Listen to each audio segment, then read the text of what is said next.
قرأت في بعض الكتب أن من قرأ آية الكرسي بعد كل صلاة كان الذي يتولى قبض روحه ذو الجلال والإكرام، فهل هذا صحيح؟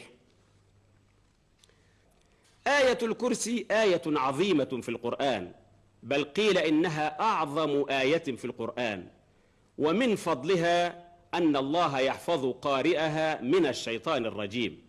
وطبعا من يقرأها كل حرف يقرأه الإنسان له به 10 حسنات.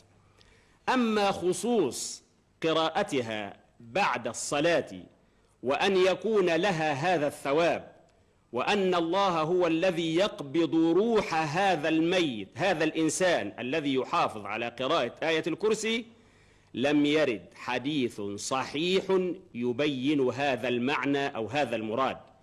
الإمام القرطبي في تفسيره نقل أقوالا كثيرة ونقل أحاديث كثيرة من بعض كتب ألفت في فضل آية الكرسي، ومنها هذا الحديث أن الذي يقرأ آية الكرسي خلف كل صلاة الله سبحانه وتعالى هو الذي يتولى قبض روحه، ويكون كمن قاتل مع الأنبياء حتى يستشهد.